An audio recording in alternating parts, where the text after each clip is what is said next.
Saw AOC out campaigning for Zohran Mamdani, New York City mayor. He's now called for the state to increase taxes on corporations and the wealthy to help address the city's budget deficit, warning that the alternative option will be for the city to raise property taxes. Listen to this.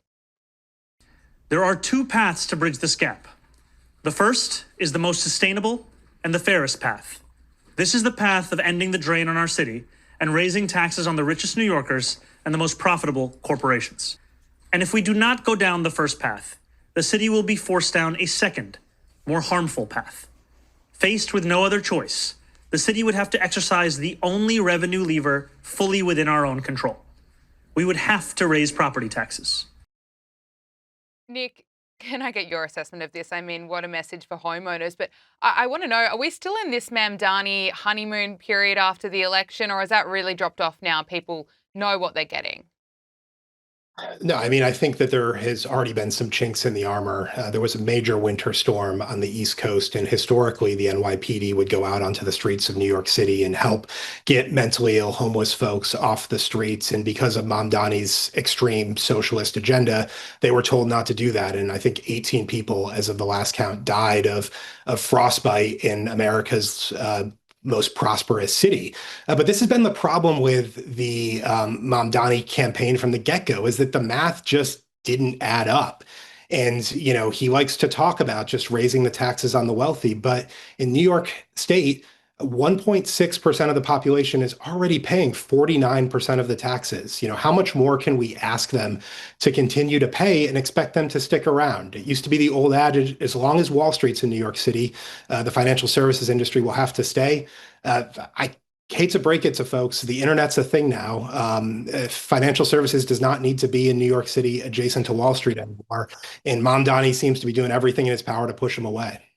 Well, on that point, analysis by New York's top corporate advocacy group shows that New York is losing thousands of jobs to pro-business Texas, and Mamdani's push to raise corporate taxes is certainly only going to accelerate that exodus. This is coming from a report issued by the Partnership for the City of New York. John, no surprises there, really. Can I get your assessment of Mamdani's latest announcement? Well, New York City is losing jobs and business to Texas and also to Florida. New York City does have a budget crisis. Why is that? Because they spend an unbelievable amount of money. The current budget for New York City is $116 billion. Mamdani wants to raise it to $127 billion. $116 billion happens to be exactly the same as the budget for the entire state of Florida, which has almost 3 times as many people as New York City. That level of spending is unsustainable. The taxes are unsustainable, and people are fleeing New York City and New York State, and they're leaving to Texas. They're leaving for Florida. They're leaving for other states that are more business friendly. And everything Mamdani is doing is going to accelerate the decline of New York City. Let's turn to the tensions with Iran now. There's growing speculation that there could be a US strike on Iran within days. Axios is reporting that a Trump advisor indicated that there was a 90% chance of some activity taking place. John, I want to get your analysis on this. Of course, recently Donald Trump said that regime change in Iran seems like that would be the best thing that could happen. What do you make of this? What's your assessment of what's likely going to happen here? Well, the administration has been negotiating with the mullahs over nuclear weapons. I think that is completely pointless. We have been down this path before. All they're going to do is stall for time.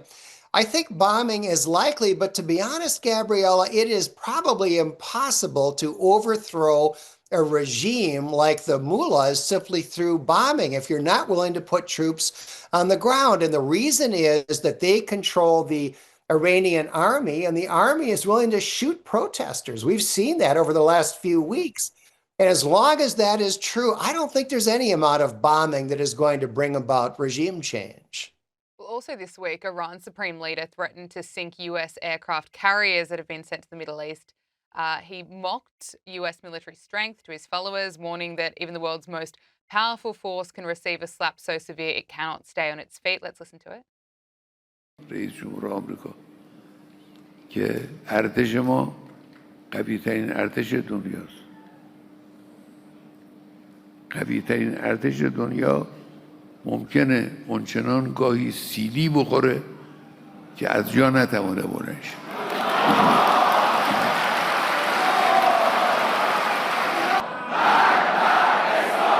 هی میگن ما ناو فرستادیم طرف ایران. خیلی خوب، ناو البته یک دستگاه خطرناکی است، اما خطرناکتر از ناو اون سلاحی است که میتوانه این ناو رو به قعر دریا فرو.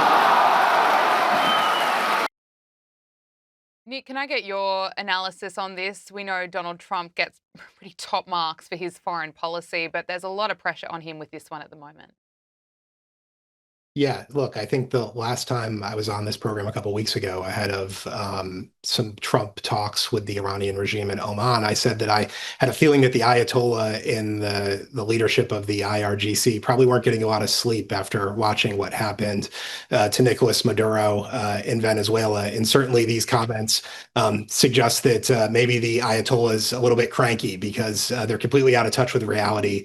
The Ayatollah knows, the IRGC know that they're almost powerless to stop the United States from taking military action against the regime.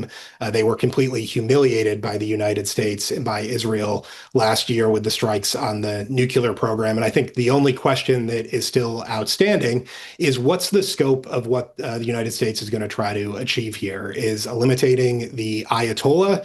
The goal is eliminating the Iranian nuclear program. Further, the goal, what is the end goal here? Because I have every confidence that our military will be able to prosecute the goal, but I'm skeptical that this can be done, a complete rebuilding of the Iranian government purely through airstrikes. Okay, we have to leave it there. Nick Weinstein, Signal Principal and Pollster, and John Hinderaker, President of the Center of the American Experiment. Thank you both so much for joining us.